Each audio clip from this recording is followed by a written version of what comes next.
One thing I recently saw in the comments section of my videos is some people were talking about how since new home sales have been picking up, that the housing market's in full recovery and everything's gonna be fine. However, people need to understand that new home sales, meaning brand new houses, new construction home sales, are not the same as existing home sales. When we look at pending sales and existing home sales, those are actually still down.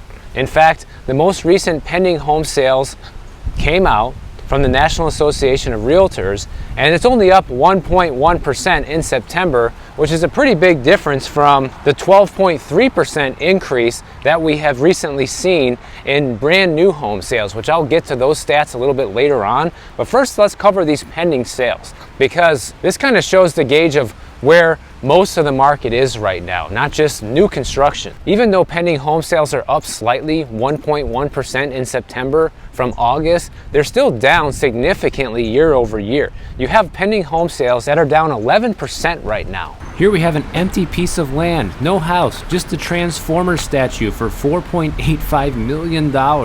Empty lot, people.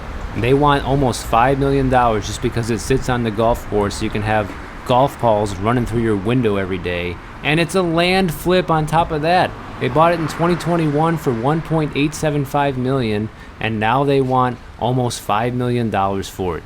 The world has gone mad, and the property tax bill here is about 35 grand a year just for an empty piece of property.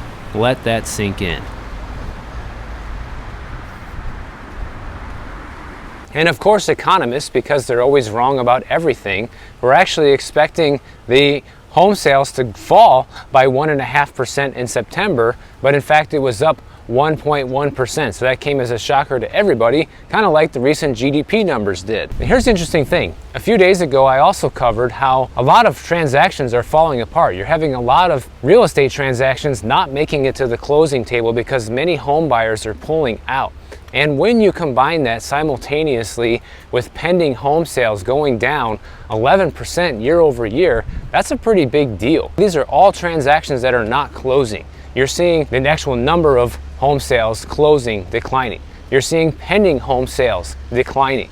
And you're also seeing contract cancellations going up, which once again kind of reinforces my theory that I put out there a little while back, talking about how I think because we have so few home sales right now, that's actually helping to increase the median sales price across many different metros and on a national average, because the sales that actually do close are the more expensive houses that people can still afford to buy regardless of what's happening in the economy, and therefore it inches that median price higher. So National Association of Realtors, their latest prediction is that home sales are going to fall 17.5% in 2023 to a 4.15 million annual adjusted rate, and home prices will end the year 0.1% higher at $386,700. So let's see, huh? Year's almost over. But you got to look at their numbers, because if you look at Redfin's numbers or Zillow's numbers, these are going to be all over the place and be completely inconsistent. Why buy an empty piece of land for $5 million when you can buy a fully functioning house for only $5.4 across the street? 5 bedroom, 5 bathroom with a pool, guys, almost 5,000 square feet. And thank God, at least it's not a flip. In fact, they bought this house back in 2004 for $1.197 million. Now they want a steep $5.4 million.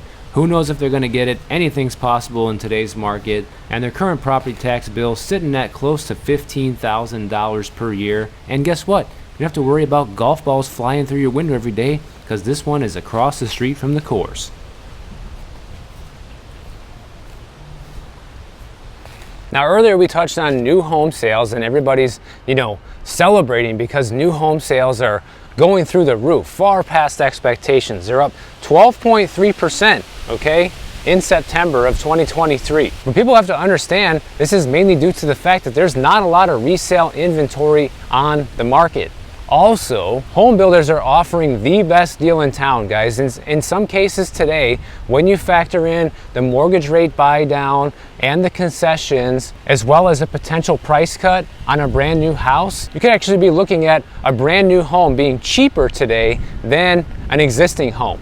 And that is a huge motivator for today's home buyer to get into a brand new home versus an existing home. Wow, guys, the inventory is really picking up here in Miami. I have some noticeable difference of how many houses are for sale. I feel like I just started this walk and I already saw 3 listings for sale here, and that's just the ones I saw within like 1 block here.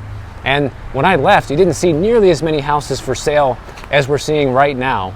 And just goes to show you how things are turning around in this market. They're talking about how right now new home sales are up a whopping 34% year over year. That is tremendous. And I'm not surprised, guys. Why would you be surprised? You know, that's like saying that more people than ever are shopping for their groceries at Walmart, which is something that I heard about recently. Is that a surprise? Not really. When Walmart is offering the best deal in town for groceries, naturally, more people are going to be shopping there. So this is not a huge surprise. But another thing to keep in mind is they count brand new home sales when the contract gets signed. So just because the contract was signed doesn't mean that the sale will close, just like we covered the other day about how many of these contract cancellations are up right now. And builders are claiming that the reason that the median home price for brand new construction homes is going down is because they're catering to what home buyers want and building smaller homes, which very well could be true, but you also can't trust everything that the home builders say, because one thing that we know that's also happening is that these home builders have a lot of shadow inventory sitting on the market. They have far more properties for sale than what you will find on the MLS or on their website oftentimes. The real scale of the amount of inventory they have for sale right now is probably unknown, except for everybody but them. Right now we have about 435,000 brand new single family homes for sale in September, which is down 5.4% year over year, but it still represents a 6 to 9 month supply of brand new homes for sale. So even with this huge surge in contract signings and pending home sales with brand new houses, you still have a 6 to 9 month supply, guys. That is a huge difference compared to the resale market of only having about a 3-month supply right now. It's double or triple what the resale market has. And therefore, it's one of the reasons why you're seeing this. Like I said, there's just more brand new homes available for sale. They're being offered at better deals, especially with the interest rates, and that can make a huge impact on what somebody decides to buy. In fact, I have encouraged people on the channel to go ahead and look at new construction homes right now because it's such a good deal compared to a resale property many times. You have to do your own due diligence, you still have to get a home inspection, you still got to make sure the construction is up to par, but you should definitely look at it if you're a serious buyer. And here's another one, guys. There's so many houses, I can't even put them all in the video. I'm not going to show all the listing information and everything on all of these because it's just too many. But I think this one was actually for sale before I even left Miami. So it's been lingering on the market for quite some time. So this is what you're seeing. You're seeing houses start to sit on the market for a very long time like this one. In fact, I saw another one that I know for sure has been for sale before I left and is still for sale.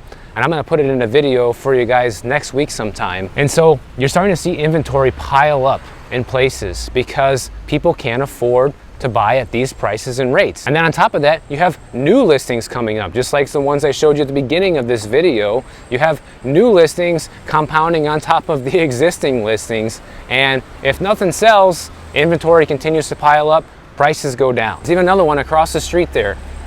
If I put all these houses in the video, this whole entire video would just be me showing you different listings. That's how many there are in just a few blocks here that I've seen so far.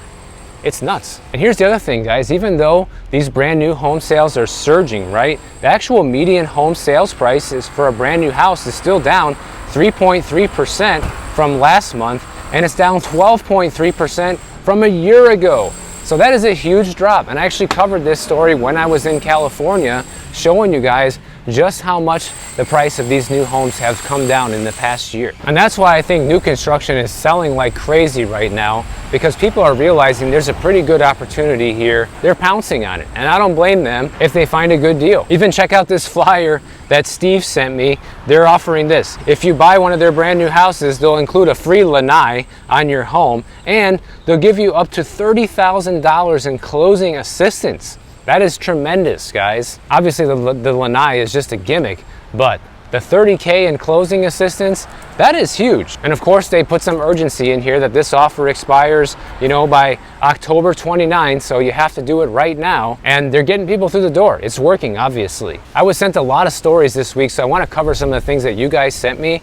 And one of my viewers wanted to share with me what it costs to maintain his home over the years. And he didn't put any specific dates or years in here, but he put the type of repairs that he had to do and how much it costs. That way people fully understand what it costs to maintain a home, guys, because that's another argument potentially for buying new construction right now, is you can get into a home and have relatively few repairs or problems to deal with for many years, so long as the house is built up to par, right?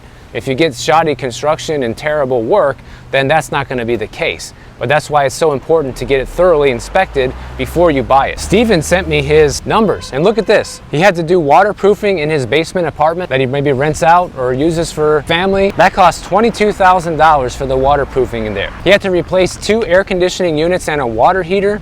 That cost 36 grand. He had to cut down 8 trees. That cost $9,000. He had to do sodding in the yard. That costs $3,000. Just from those things alone, that's like $70,000 in repairs and upgrades to the home over the years, which he says has basically wiped out any of the equity that he's built up. So all the money he's earned in equity has been wiped out by all these repairs. And he has future projects that he still needs to do. He needs to get a new retaining wall done. That's 20 grand. And he needs to remodel the basement apartment. That's another 15 grand. That's an extra 35 grand we're talking about here. So it's important for people to understand that when you buy a home, it never ends, okay? The amount of repairs and things you need to spend money on just never end.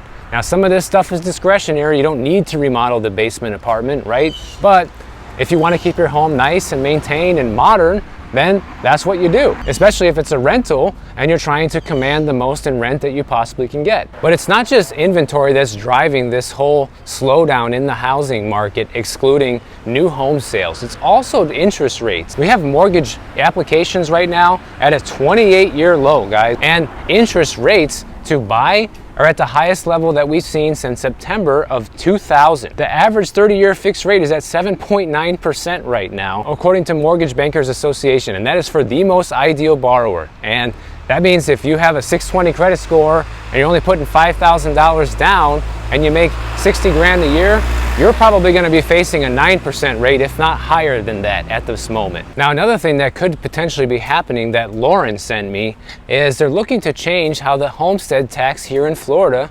operates. There's apparently 2 new proposals being discussed right now in the Florida legislature. Right now we have a $50,000 homestead exemption. That's the standard exemption for the standard homesteader, not including any senior citizen discounts or military discounts, anything like that. Right now it applies to school district taxes, which is basically the biggest part of your tax bill, as I showed you guys the other day in my video showing my property tax bill. Right now the first $25,000 of exemptions is like a blanket exemption across all different types of taxes, including the school taxes. However, the new proposals are suggesting that the money you save from this exemption would no longer count towards school district taxes.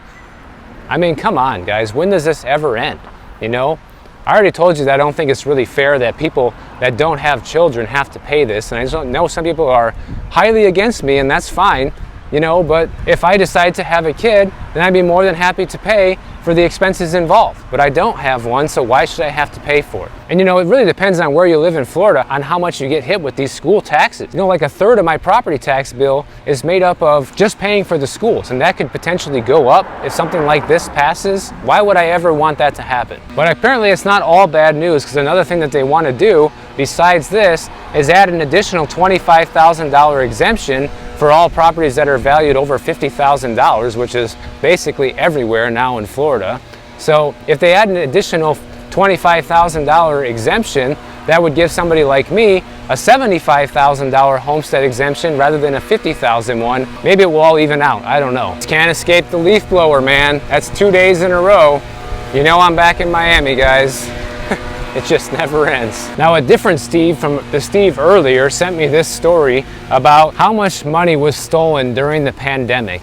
And I've kind of covered this a few times, which is probably why he sent it to me. But wait till you hear this, guys. It really shines a light on how ridiculous this really is, okay? Now it's being estimated that about half of the funds that went out during the pandemic, you know, we printed, according to this, 5 trillion, but I've heard it's up to 6 trillion.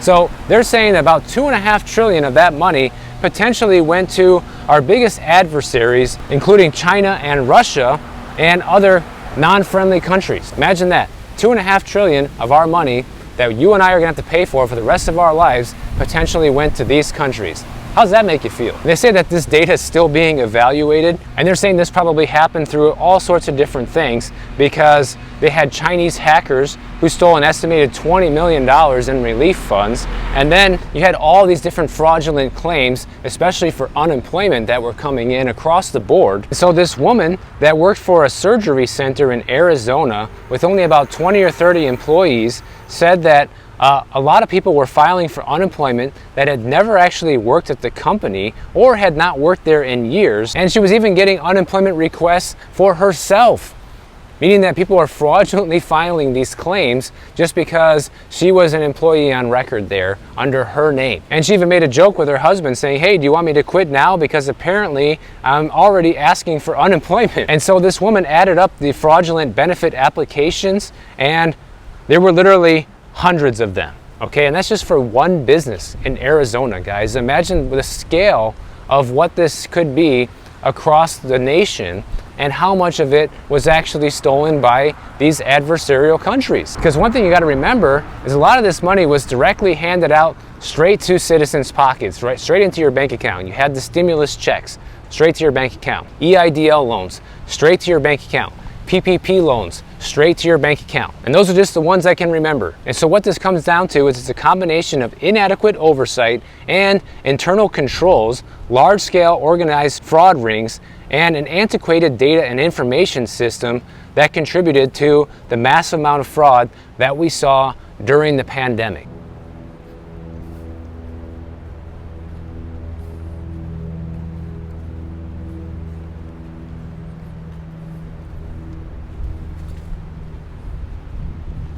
And so because nobody paid attention to the amount of fraud that was happening, all this money ended up getting stolen, and now you and I are on the hook for it for life for paying it all back. Sounds fair, right? Where's the accountability? What about the people who allowed this to happen? You know, all the government officials that handed out this money without really verifying things or even pushed these stimulus programs into place to begin with. No accountability, guys. But yet we're all on the hook for it, just so you know. If you guys enjoyed this video, make sure you subscribe to the channel. And if you don't want to wait for my next video to come out, check out this one on the screen right over here, and I'll see you in the next one.